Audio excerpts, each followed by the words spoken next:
La Banque Populaire Grand Ouest donne le go pour TVR Business Club, hashtag la réussite est en vous.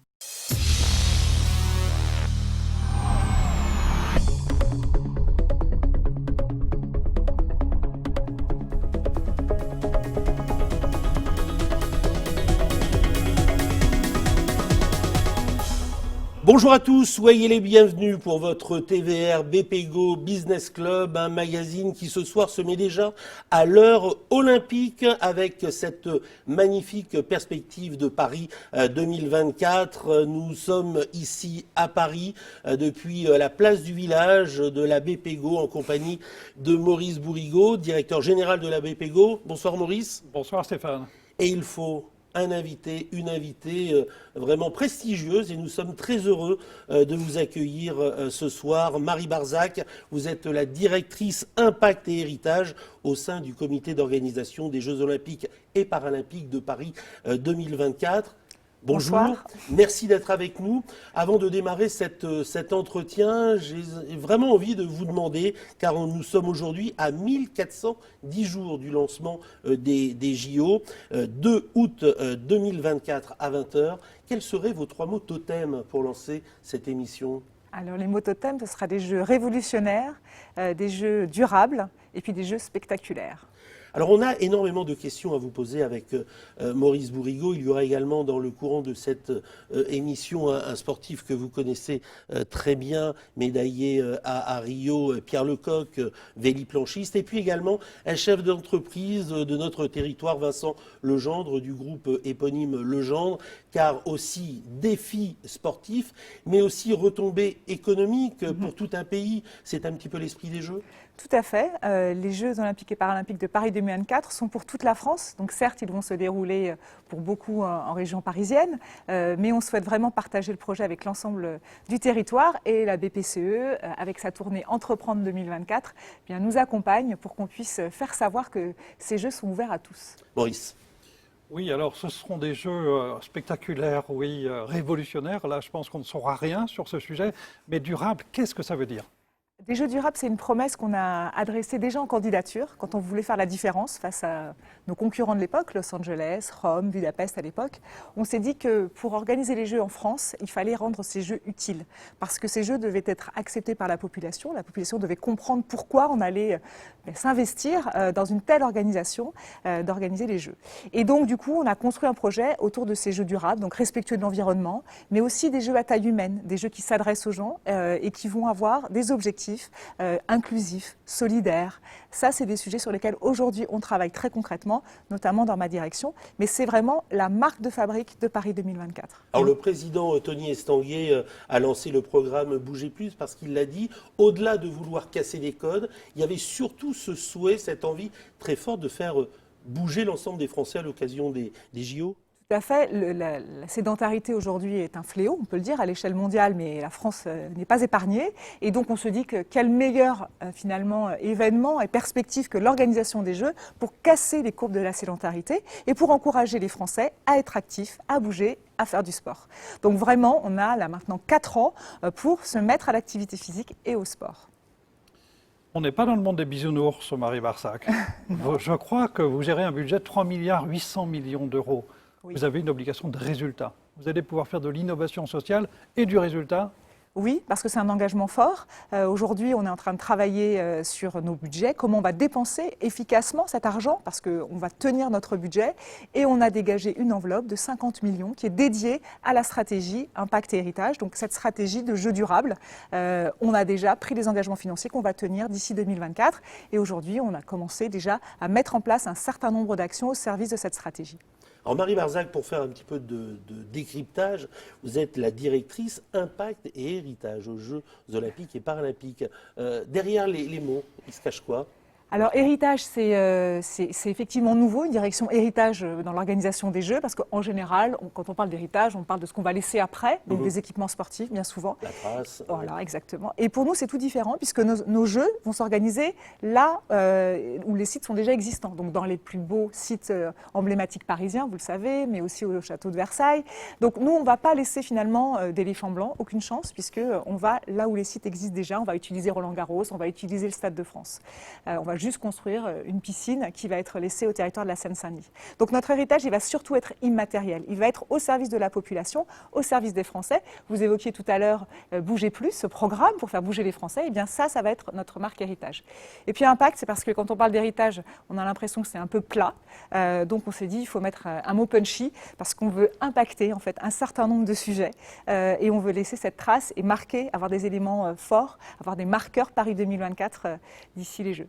Vous n'allez pas m'en vouloir si je vous dis qu'on va marquer une petite parenthèse avec marquer les esprits et l'impact. Maurice Bourrigaud, on sait que la BPGO est un armateur, que vous soutenez ardemment le sport, la voile depuis 3 décennies maintenant.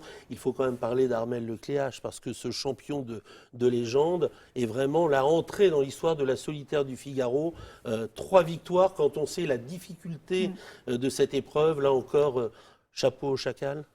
C'est incroyable, parce que c'était notre champion, il est devenu notre héros avec le Vendée Globe, et là on voit naître une légende au sens propre. 3 fois gagner la solitaire du Figaro, c'est une course horriblement dure, horriblement difficile, exigeante. Et surtout, il a l'affection de tous ses compétiteurs. À la remise des prix, 1 sur 2 envoie un message de reconnaissance incroyable. Il dit « Je suis né avec le poster dans ma chambre ». Voilà, du rêve. Et puis du rêve pour les JO aussi, s'il pouvait, avec Clarisse Kremer, à qui il est en train de transmettre son expérience, s'il pouvait faire un binôme, un duo, ce serait magique.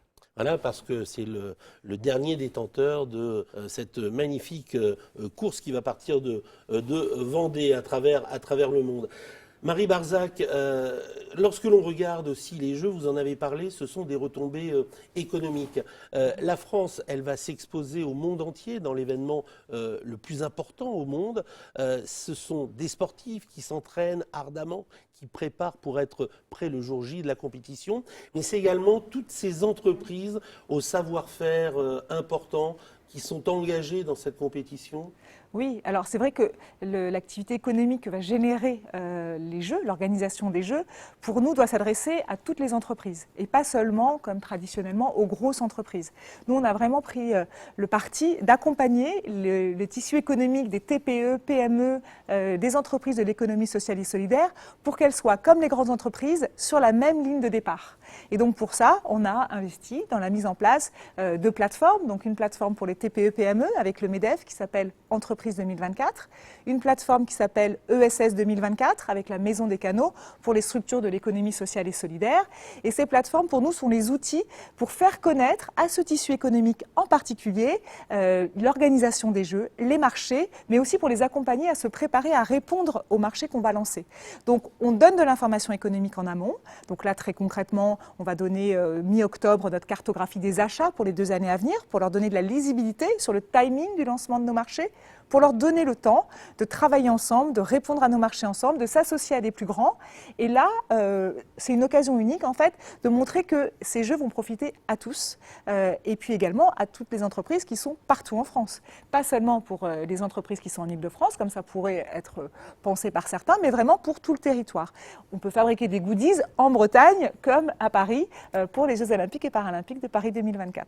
Je vous invite à écouter une réaction. On parle économie, l'une des entreprises vraiment fleuron et totem de notre territoire, c'est le groupe Legendre dans le bâtiment, 3 branches, la construction, l'immobilier, mais également l'énergie. C'est un groupe de 2000 collaborateurs, un chiffre d'affaires de 750 millions d'euros, une présence dans 4 pays européens. Et vous allez l'entendre, son PDG, Vincent Legendre, est très impatient de vivre ces JO, mais aussi une grande fierté pour l'ensemble de ce groupe familial, c'est la 3e génération aujourd'hui, et bien de construire une partie du village olympique. On l'écoute, Vincent Legendre.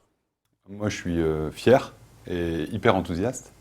Fier parce que ça va mettre en lumière la France, ça va avoir un impact considérable, ça entraîne, j'ai envie de dire que ça entraîne un peu la population derrière un événement qui sera forcément hyper impactant, hyper enthousiasmant, et puis comment dire, impatient de voir ça parce que je suis un fan de sport, je suis un fan de ce type d'événement et forcément une grande envie de voir ce projet aboutir.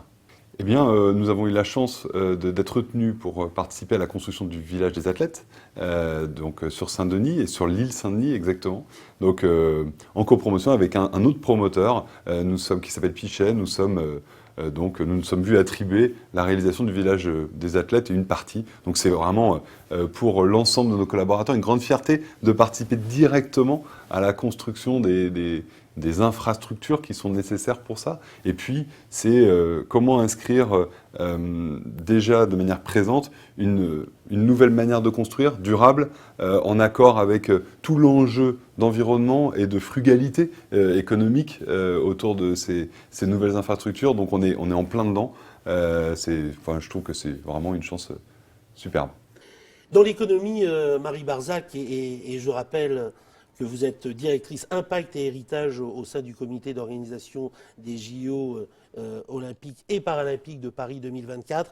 Il y a à la fois le monde de l'économie et l'économie solidaire. C'est important aussi vraiment peut-être de saisir ces jeux pour montrer que la France aujourd'hui a une démarche particulièrement vertueuse dans la matière.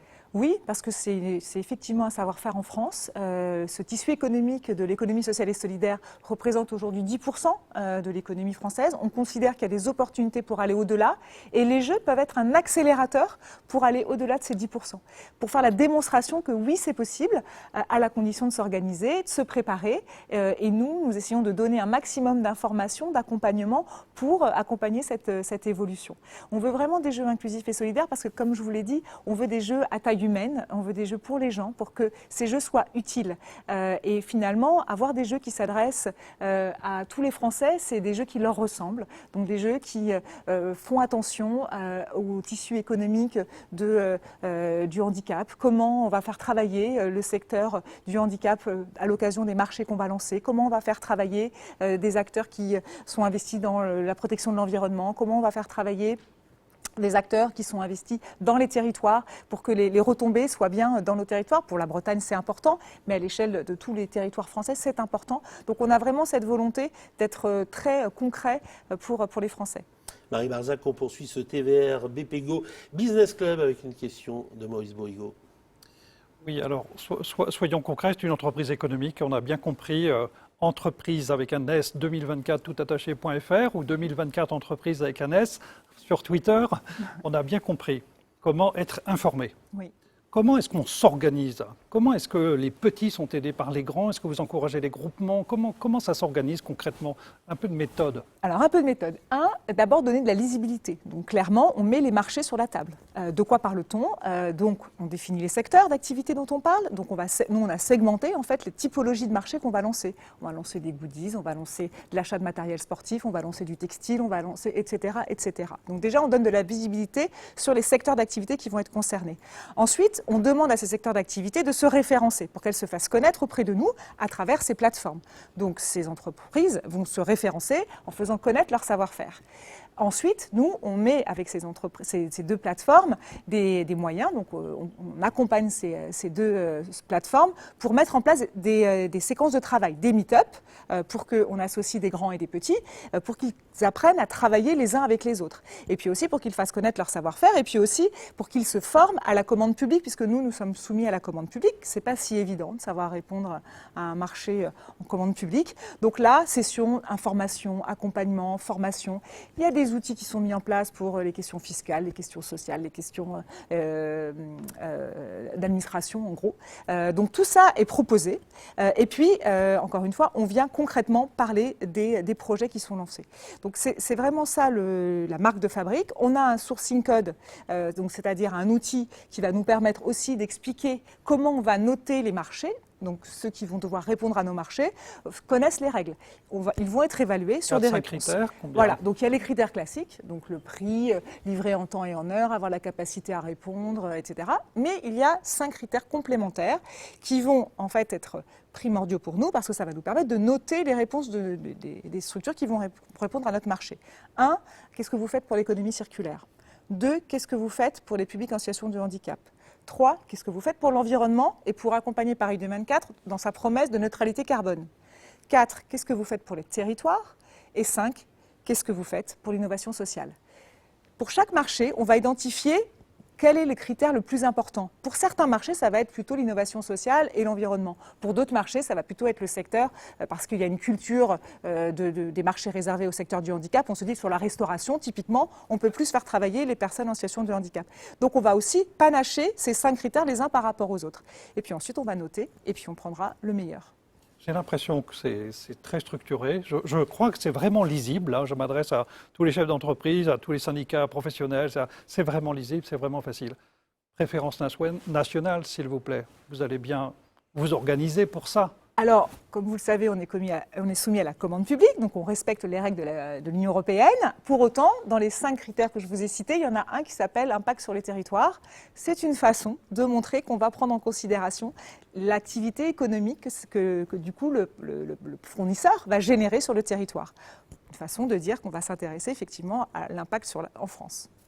Alors quand on regarde les JO, on apprend toujours des éditions précédentes, y compris dans ce qui ne marche pas ou pas trop bien.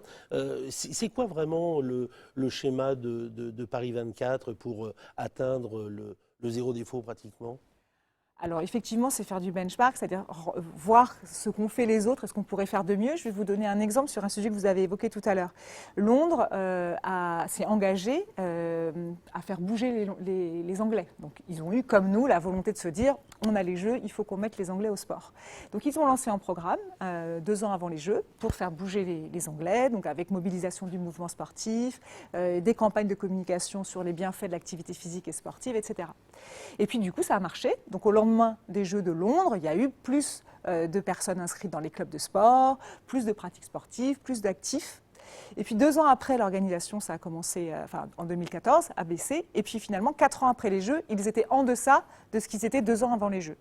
Donc nous, on a regardé ça, on s'est dit, bon, pourquoi ils en sont arrivés là? Eh bien finalement, parce que l'analyse qu'ils ont faite eux-mêmes, c'est de dire qu'ils sont partis trop tard.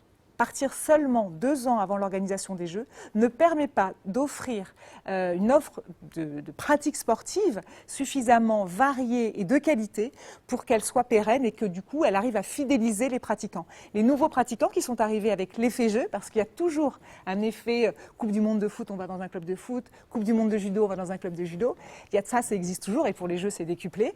Il y a cet effet-là. Mais comment transformer cet effet de façon durable, eh bien, il faut travailler bien en amont pour s'assurer que ce qu'on va proposer dans les clubs va répondre aux attentes des gens, donc de l'offre loisir notamment. Eh bien, ça ne se met pas en place en 1 an. Développer massivement de l'offre loisir, ça ne se met pas en place si facilement.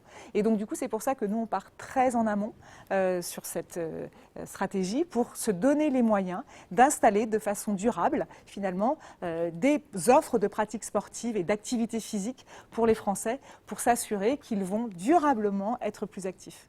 Marie Barzac, on n'aura pas aujourd'hui, et c'est bien dommage, avec Maurice en primeur, la cérémonie inaugurale, parce que c'est regardé, attendu par l'ensemble de la planète. Mais c'est l'occasion aussi peut-être de montrer une France avec son histoire, mais sa modernité aujourd'hui. Oui, je vous ai dit tout à l'heure, un de nos mantras, c'est des Jeux révolutionnaires. Je crois que vous pouvez compter sur nous pour mettre une patte Paris 2024 sur cette cérémonie d'ouverture. Et puis bien sûr, parce que vous parliez des licenciés dans les clubs, là aussi il faut des victoires, il faut des médailles pour entraîner aussi des disciplines. On pensait à la victoire de Yannick Noah à Wimbledon, à Roland-Garros, qui va démarrer dans quelques jours. Il y avait eu tout de suite un appel au niveau de la Fédération nationale de tennis. Là aussi, les athlètes d'aujourd'hui à l'INSEP travaillent pour être vraiment prêts au bon moment. C'est ça aussi les succès réussis de Jeux Olympiques. C'est sûr. Un des critères de réussite des Jeux, c'est d'abord que l'on ait des athlètes qui performent et qu'on ait des médailles. Souvenez-vous, Londres en 2012, ils ont vécu les tout premiers jours de façon très difficile. Ils se sont dit on ne va pas y arriver. Ils n'avaient pas autant de médailles sur les premiers jours. Et puis tout d'un coup, le compteur est parti. Et là, ils ont remporté des médailles. Et ces Jeux de Londres ont été fabuleux pour l'Angleterre parce qu'ils ont eu beaucoup de médailles. Ça participe forcément à la réussite des Jeux. Et puis la reine d'Angleterre est descendue en parachute. C'est vrai. On n'a pas de reine, on verra ce qu'on fera. Ce que l'on fera. En tout cas, il y a peut-être une déception pour nous Bretons, c'est de ne pas voir vraiment les épreuves de voile se dérouler vraiment en région Bretagne. Mais bon, ce sera Marseille. Il y a aussi un attrait chez cette région PACA. J'aimerais vous faire entendre quelqu'un que vous soutenez, que vous connaissez très bien, c'est Pierre Lecoq. Il est véliplanchiste au club de Saint-Brieuc. Il fait partie du pôle France de Brest. Et puis, bien évidemment, de l'équipe de France. Il a été médaillé olympique en 2016 à Rio. Écoutez-le, Pierre Lecoq, sur l'impact, bien sûr, des JO en France. Ça fait, c'est sûr, ça fait frissonner parce que c'est un événement unique qui a lieu que tous les 4 ans. Donc, c'est vrai que nous, c'est un petit peu déjà l'aboutissement d'une carrière d'y aller parce que en planche à voile notamment, c'est vrai que ça fait partie des sports peu médiatisés de manière générale. Et c'est vrai qu'au jeu, on profite d'une exposition qui est énorme et pour ça, c'est un événement qui est assez unique. Particulièrement unique aussi parce qu'en France, le niveau a toujours été assez dingue et que déjà pour décrocher le sésame, d'aller aux Jeux Olympiques, c'est toujours une épreuve. Donc ouais, les Jeux Olympiques, c'est quelque chose d'exceptionnel dont tout le monde rêve. Moi, j'en rêve depuis que j'avais 10-12 ans et que je regardais ça à la télé. Voilà, la planche à voile olympique, pour moi, ça a toujours été une référence et voilà, je pense que c'est un petit peu le but ultime de tout sportif d'aller décrocher une médaille aux Jeux. Marie Barzac, toujours l'invité de ce TVR BPGO Business Club. Maurice, nouvelle question. Pour enchaîner avec Pierre Lecoq, il a réussi sa carrière, il a réussi ses études, il a réussi à avoir des ambitions très très importantes. Quelle ambition avez-vous pour les Jeux paralympiques? On soutient Gladys Lemoussu pour ce qui concerne BPGO, une triathlète, vice-championne du monde 2016, une fille formidable. Mais est-ce qu'on aura plus que 15 secondes au journal de 20h tous les soirs pendant les Jeux paralympiques? Oui, alors évidemment, les Jeux paralympiques pour nous sont essentiels. C'est vraiment, on l'a vu avec Londres, une opportunité encore une fois énorme pour changer la société, pour la rendre beaucoup plus inclusive. Et donc ça, c'est notre responsabilité effectivement de laisser un héritage très fort de ces Jeux paralympiques et de faire monter en fait un engouement autour des Jeux paralympiques. Donc on est déjà en train de travailler à cet engouement, comment fédérer autour des Jeux paralympiques. On a déjà des éléments concrets qui nous enthousiasment. Je vous donne un exemple. On organise tous les ans, avec le ministère de l'Éducation nationale, la semaine olympique et paralympique. C'est une espèce de rencontre annuelle au mois de février. Et on propose aux enseignants de mettre en place des activités autour, évidemment, de l'olympisme et du paralympisme. Et naturellement, les enseignants, pour 2/3 d'entre eux, choisissent des projets autour du changement de regard sur le handicap. Et bien ça veut dire qu'on a une société qui est prête à mettre en place des actions. Les enseignants sont des gens comme vous et moi. Et en fait, ils se saisissent de ce sujet dès qu'on leur propose. Donc là, on se dit qu'on a une occasion rêvée, on a une population qui est prête à le faire. Maintenant, il faut qu'on donne finalement une étincelle, une énergie, une dynamique autour du changement de regard sur le handicap, mais aussi et surtout de la pratique sportive pour les publics en situation de handicap. Ça, c'est pour nous un enjeu essentiel parce que c'est un outil d'inclusion formidable. Voir plus de personnes en situation de handicap qui pratiquent du sport, les voir dans les clubs, pas forcément des clubs réservés au parasport, mais des clubs qui sont ouverts à tous les sports avec une section parasport, ça c'est essentiel. Il faut vraiment qu'on soit dans une société où les gens en situation de handicap sont là, comme tout le monde, puissent sortir, aller au restaurant. Donc ça veut dire développer aussi l'hospitalité touristique pour les personnes en situation de handicap. Donc aujourd'hui, avec la dynamique des Jeux, il y a déjà des initiatives qui se lancent, de développer notamment à Paris des bulles d'accessibilité, c'est-à-dire un quartier où vous allez avoir du restaurant à l'hôtel, au cinéma, au théâtre, au club de sport, tout complètement accessible, 100% accessible, sans aucun frein. Ça, c'est des choses qui commencent à se mettre en place. Il va falloir que d'ici 4 ans, on les développe massivement. Ils doivent résonner aux 4 coins de l'Hexagone et bien évidemment sur nos territoires à travers le monde, ces JO. Oui, c'est vrai qu'il y a un engouement assez dingue. On a déjà les ambassades de France qui sont du coup partout dans le monde, qui se sont labellisées Terre de Jeux 2024. Je ne sais pas si vous avez suivi, on a lancé un label pour les collectivités territoriales qui souhaitent s'engager et travailler avec Paris 2024. Toutes les ambassades le sont déjà. Elles se mobilisent, elles ont déjà des projets dans les tiroirs pour faire résonner les Jeux dans le pays dans lequel elles sont. On sent qu'il y a effectivement un gros engouement autour de ces Jeux. La dernière question, Maurice. Alors avec Stéphane, on aime bien les gens qui ont des étoiles dans les yeux, vous en avez. Qu'est-ce que vous inspire le Japon, l'expérience du Japon? Ah ben, je rêve d'y aller. J'étais frustrée Mais de ne pas vous y aller êtes cet associé, été. là, vous êtes- Évidemment, moi je travaille régulièrement avec mon interlocutrice. C'est une femme qui est directrice de l'héritage aussi au Japon. Et on apprend beaucoup l'une de l'autre parce qu'on a des cultures, comme vous le savez, très différentes. Mais on a beaucoup à s'apprendre mutuellement. Et j'ai hâte d'aller vraiment à Tokyo pour voir concrètement les programmes qu'ils ont mis en place et puis finalement aussi l'engouement et tout ce qu'ils vont pouvoir générer auprès de la jeunesse notamment, mais pas que, parce qu'ils ont un gros enjeu aussi autour de la population japonaise qui n'est pas toujours jeune et qui est très intéressant et qui va être sûrement source d'enseignement pour nous. Et là, vous aurez le sentiment vraiment que les JO de Paris 2024 arriveront parce qu'il y aura cette Oui, passation aussi tout à fait. entre les deux villes. Surtout qu'on n'aura plus que 3 ans, puisque du coup les jeux ayant été décalés, là pour le coup on se dira c'est plus que dans 3 ans. Donc on aura un petit coup de pression quand même.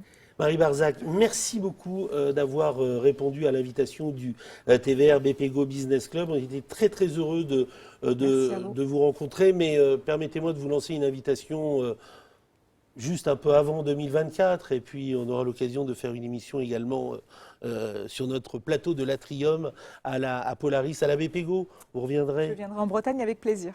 Merci, en tout cas on était très très heureux de vous accueillir ici depuis le village BPGO à Paris pour envisager d'ores et déjà ce très bel événement Paris 2024. Merci encore à vous Marie Barzac, merci cher Maurice. Merci Stéphane.